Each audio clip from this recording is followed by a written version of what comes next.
فما اسورہم علی النار، اللہ فرماتا ہے لوگوں کا آگ پہ کتنا حوصلہ ہے۔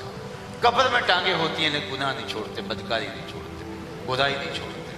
اللہ کا نمائندہ مسجد میں پکار پکار کے کہہ رہا ہوتا ہے حی علی الصلاۃ حی علی الفلاح، لیکن یہ تاش کھیل رہا ہوتا ہے، یہ اپنے کاموں میں مگن ہوتا ہے، رب کے بلاوے پہ لبیک کہتے ہوئے حاضر نہیں ہوتا۔ زندگی کٹ رہی ہے، ٹوٹ ٹوٹ کے سانس بکھر رہے ہیں۔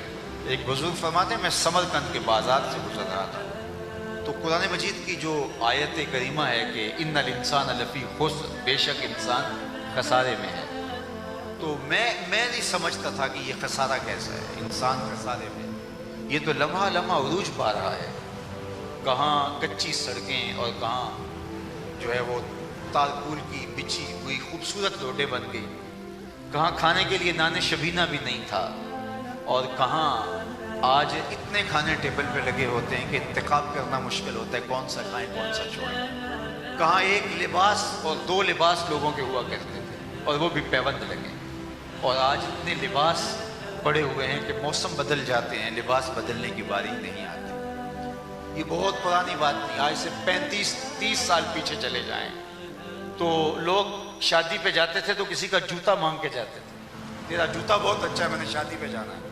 وہ ہمارے دیہاتوں میں وہ کندھے کے اوپر ایک کپڑا رکھتے تھے تو وہ کسی کا اچھا کپڑا ہوتا تو وہ مانگ لیا کرتے تھے، پھر تھوڑا سا تغیر آیا، حالات بہتر ہوئے تو لوگ بسکٹ مانگ لیا کرتے تھے۔ تو یہ زمانہ بہت پرانا نہیں ہے، لیکن آج دیکھیے کہ انبار لگ گئے، کہاں کھانے پینے کے لیے کچھ میسر نہیں تھا، اور آج زندگی کتنی آسودہ ہو گئی، زندگی کتنی پرتعیش ہو گئی ہے، چرخ پہ جھولتے ہیں، ہواؤں میں اڑتے ہیں، زندگی کا جمال انسان نے کشید کر لیا، ایٹم کا کلیجہ شک کر دیا، ہواؤں کے رخ موڑ دیے، پانیوں کو مسخر کر دیا۔ آج انسان کہتا ہے کہ میں تو خسارے میں نہیں ہوں، تو وہ کہتے ہیں مجھے سمجھ نہیں آتی تھی کہ انسان تو تیزی کے ساتھ آگے بڑھ رہا ہے، تو جو کہا گیا کہ انسان خسارے میں ہے تو یہ خسارہ کیسا ہے؟ تو کہتے ہیں ایک دن میں سمرقند کے بازار سے گزر رہا تھا تو وہاں ایک آدمی پتھر کی سل پہ رکھ کے برف بیچ رہا تھا اور وہ ساتھ آواز لگا رہا تھا۔ وہ آج کل پاپڑ بیچنے والے بھی کوئی آواز لگا رہے ہوتے ہیں، کوئی اور بھی بیر بیچنے والے بھی آج تو انہوں نے بھی اسپیکر لگایا ہوتا۔ تو اس زمانے میں اس نے سمرقند کے بازار میں سل پہ برف رکھی تھی اور ساتھ آواز لگا رہا تھا، اور آواز کیا تھی؟ ارحموا ارحموا علی من یذوب راس مالہ، او گزرنے والوں میرے پہ ترس کھاؤ، میں ایسا تاجر ہوں جس کا راس المال پگھلتا جا رہا ہے، میں ایک ایسا سودا بیچ رہا ہوں جو ٹھہر نہیں رہا۔ آپ کپڑا بیچتے ہو، آج گاہک نہیں آیا تو ہو سکتا ہے کل 2 آنے مہنگا بک جائے۔ آپ پیٹرول بیچتے ہیں اور آج آپ کا نہیں بکا تو کل ہو سکتا ہے 6 روپے اوپر چلا جائے، تو پڑا ہی آپ کا جو ہے وہ لاکھوں میں فائدے میں چلا جائے۔ لیکن آپ برف بیچتے ہیں تو آج اگر گاہک نہیں آیا تو کل مہنگی بھی ہو گئی تو برف ہی نہیں ہوگی۔ آپ پھول بیچتے ہیں، آج اگر گاہک نہیں ملا تو کل مرجھا جائیں گے، تو مہنگے بھی ہو گئے تو پھول ہی نہیں ہوں گے۔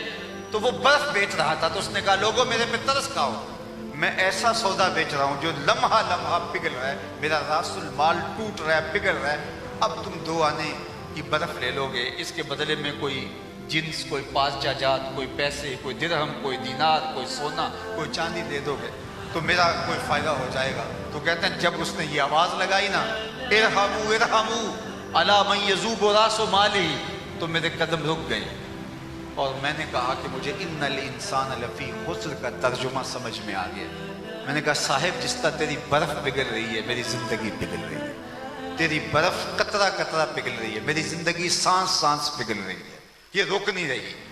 اب اگر تو اس برف کو اب بیچ لے، اس کے بدلے درہم لے لے، دینار لے لے تو چلو فائدہ ہوگا، میں بھی ان سانسوں کے بدلے درود پڑھ لوں، ان سانسوں کے بدلے سجدہ کر دوں، ان سانسوں کے بدلے کسی دکھی کے سر پہ ہاتھ رکھ دوں، ان سانسوں کے بدلے کوئی اچھائی کر لوں، تو یہ میری سانسیں کام آ گئی، ورنہ یہ سو کے بھی بیت جائیں گی، یہ آوارگی میں بھی بیت جائیں گی۔ تو لمحہ لمحہ میری اور آپ کی زندگی ٹوٹتی چلی جا رہی ہے، تو قبل اس سے کہ وہ وقت آئے کوئی حجت نہ رہے اور ہم ہاتھ ملتے رہ جائیں، پھر کیا فائدہ ہوگا؟ آج وقت ہے، آج زندگی ہے، وقت پر کافی ہے۔ ایک قطرہ بھی آب خوش اندام کا جل گیا جب کھیت برسا نہیں تو پھر کس کام کا؟ جب کھیت جل جائے تو پھر بارش کا کیا فائدہ؟ پھر توبہ کا کیا فائدہ، پھر رجوع کا کیا فائدہ جب زندگی ہی نہیں رہی؟ وہ تو سانس ڈوبنے لگی تو فرعون نے بھی کہا تھا آمن تو برب موسیٰ، میں موسیٰ کے رب پہ ایمان لایا، لیکن اب کیا فائدہ، اب تو لمحے بیت گئے ہیں۔ تو وقت پر ایک قطرہ بھی، بلکہ شبنم بھی کام دے دیتی ہے۔ وہ ہمارے دیہاتوں میں کہتے ہیں جب زمین پتھر پہ ہو تو اس وقت بیج ڈال دیں تو دن بدن اگتا ہے، لیکن جب زمین پتھر سے نکل جائے تو پھر آپ قیمتی سے قیمتی بیج بھی ڈالیں تو فائدہ نہیں ہوتا۔ آج زندگی کی زمین پتھر میں ہے، تخم عمل ڈال لیں، کوئی سجدے کے بیج ڈال لیں، کوئی قیام و رکوع کے بیج ڈال لیں، کوئی درود کے بیج ڈال لیں، کوئی خلق خدا کی خدمت کے بیج ڈال لیں، یہ تنا ہوا درخت بن کے چھاؤں کریں گے حشر کے کڑے میدان کے اندر، اور وہاں تمہیں چھاؤں بھی دیں گے، پھل بھی دیں گے، آسودگی بھی دیں گے، بہار بھی دیں گے، تازگی بھی دیں گے۔ لیکن آج اگر کچھ نہ بویا تو کل سوائے پچھتاوے کے اور کچھ نہیں ہوگا۔ قبل اس سے کہ وہ لمحہ آئے اور اس وقت پچھتائیں، آج کا پچھتاوا کل کی بہتری کی ضمانت بن جائے گا۔ کل کا پچھتاوا سوائے حسرت بڑھانے کے اور کچھ نہیں ہوگا۔ رحمت کا در کھلا ہے، اللہ نے توبہ کے دروازے بند نہیں کیے۔ آج اگر اس کے حضور کوئی جھولی پھیلا کے، ہاتھ پھیلا کے دعا مانگتا ہے تو اٹھے ہوئے ہاتھوں کی لاج رکھتا ہے، وہ کریم ہے۔ ان ربکم حیی کریم یستحیی من عبدہ اذا رفع یدیہ الیہ ان یردہما صفرا۔ تمہارا رب حیا کرنے والا کریم ہے، بندے جب اس کے سامنے ہاتھ پھیلا کے دعا مانگتے ہیں اللہ فرماتا ہے مجھے شرم آتی ہے ان کے اٹھے ہوئے ہاتھ خالی کیسے ہو۔ جب انہوں نے مجھ سے مانگا ہے تو میں نے بھی نہ دیا تو کس در پہ جائیں۔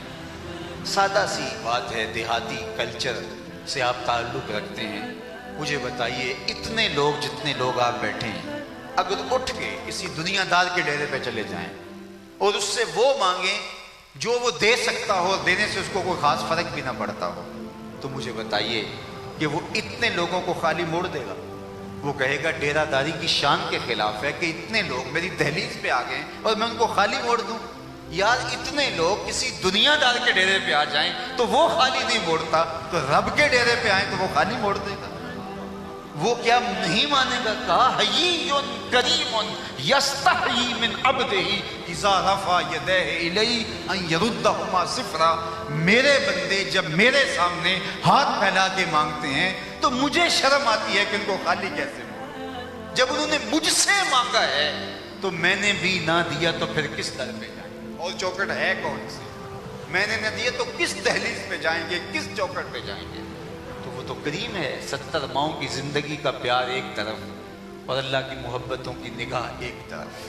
کوئی مانگے تو صحیح، ہم تو مائل و کرم ہیں، کوئی سائل نہیں۔ راہ دکھلائیں کسے راہ رب منزلی، جلوائے طول تو موجود ہے، کوئی موسیٰ ہی نہیں۔ کوئی سچی طلب تو لے کر کے آئے، کوئی آرزو تو لے کر آئے، اس کی رحمتیں بندوں پر برسنے کے لیے آمادہ ہیں۔ لیکن بندہ ہی متکبر بن جائے، بندہ ہی نہ مانگے، اس کی دہلیز پہ آئے ہی نہ، حاضری ہی نہ دے، گناہوں سے معذرت ہی نہ کرے، تو وہ بے نیاز بھی ہے، پھر اس کو بھی پرواہ نہیں ہے۔ اس کی یہ شان بھی ہے کہ کریم ہے، اور اس کی یہ شان ہے کہ وہ صمد ہے، بے نیاز ہے، اس کو پرواہ بھی کوئی نہیں۔ تمہاری کوئی پرواہ نہیں اگر تم اس کی پرواہ نہیں کرتے۔ قل ما یعبأ بکم ربی لولا دعاؤکم، اے محبوب فرما دو اگر تم نہیں پکارو گے اسے تو وہ بھی پرواہ نہیں کرے گا، لیکن اگر تم جھولی پھیلاؤ گے وہ رحمتوں سے جھولیاں بھر دے گا، بلکہ تمہاری جھولی بھر جائے گی اور تنگ پاؤ گے، اس کی عنایات اتنی ہوگی بلکہ تمہیں مانگنا پڑے گا مجھے جھولی بھی دے، خیرات بھی دے۔ اس کی چوکھٹ پہ آؤ، اس کی رحمتیں آج عمیم رحمتیں تمہیں پکار پکار کے آواز دے رہی ہیں اور بلا رہی ہیں کہ میرے بندے میری رحمت کا در کھلا ہے۔ وہ ایک فقیر تھا تو بازار میں کھڑا رو رہا تھا، تو کسی نے گزرتے ہوئے رک کے کہا کیا ماجرا ہے، کیوں رو رہے ہو؟ کسی نے مارا ہے، تنگ کیا ہے؟ اس نے کہا نہیں کوئی ایسا ماجرا نہیں ہوا۔ تو پھر کیوں رو رہے ہو؟ اس نے کہا کہ بس میں گزر رہا تھا، ان لوگوں کو دنیا میں کھوئے ہوئے دیکھا تو میرے دل میں ان کے لیے ترس جاگا، تو میں نے اللہ سے دعا کی کہ مالک ان بندوں پہ کرم کر دے، یہ تیرے سے غافل ہیں، تجھے بھولے ہوئے ہیں۔ تو آواز آئی لے آ ان کو میری چوکھٹ پہ، ایک آنسو سے معاف کرو۔ تو میں بڑا خوش ہوا اور ان سے بات کی کہ اس کی رحمت کے در کھلے ہیں، تو وہ تمہیں معاف کرنے پہ آمادہ ہے۔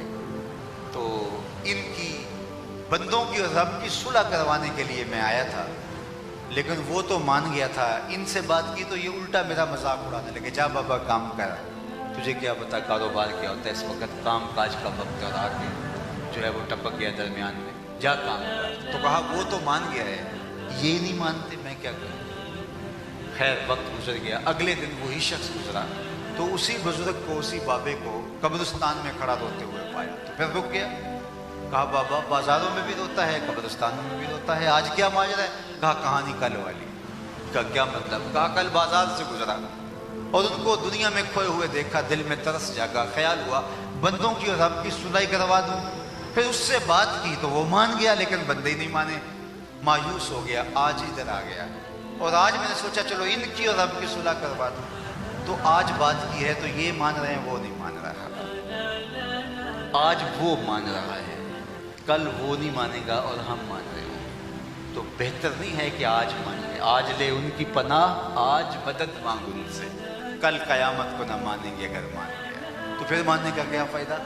آج کی زندگی, یہ جو جنازے اٹھتے ہیں ہمارے عزیز ہم سے بچھڑ, آج ہم اس مقصد کے لیے جمع ہوئے, تو یہ عبرت ہے ہمارے لیے. یہ اٹھتے ہوئے جنازے ہمارے لیے عبرت کا سامان ہے کہ آج وہ چلے گئے ہیں تو ہم نے بھی جانے والے. آج ہم ان کے جہلم کے ختم میں جمع ہیں, کل ہمارے لیے بھی تو یہ مرحلہ ہوگا نا کہ ہم قبر میں ہوں گے اور لوگ ہمارے لیے جمع ہو رہے ہیں, اور یہ ہمیں نہیں پتا کہ آنے والا وقت کب آنے پہنچے. تو یہ اٹھتے ہوئے جنازے ہمارے لیے سامان عبرت ہیں. کتنے لوگوں کو ہم قبروں کے سپرد کر چکے, اپنے باپ کو, دادا کو, ماؤں کو, رشتہ داروں کو, کتنے عزیزوں کو قبروں میں اتار چکے ہیں. تو کیا ساری زندگی ہم ہی اتارتے رہیں گے. کبھی تو وقت آئے گا کوئی ہمیں بھی اتارے گا. تو قبل اس سے کہ وہ وقت آئے, تو یہ اٹھتے ہوئے جنازے ہمارے لیے عبرت ہے, عبرت. حضرت ابراہیم خلیل اللہ نے اللہ کی بارگاہ میں عرض کی تھی کہ میری موت کا جب معاملہ ہو تو اسرائیل پہلے حاضر خدمت ہو. اسرائیل سے باقاعدہ وعدہ کیا تھا کہ جب میری روح قبض کرنے آنے لگو تو سب سے پہلے مجھے کوئی پیغام میسج بھیج دینا تاکہ میں موت کی تیاری کروں. اللہ کے پیغمبر تھے, اسرائیل نے وعدہ کر لیا. ایک دن حضرت اسرائیل حاضر ہوئے, پوچھا کدھر آیا. کہا قبضے روح کے لیے.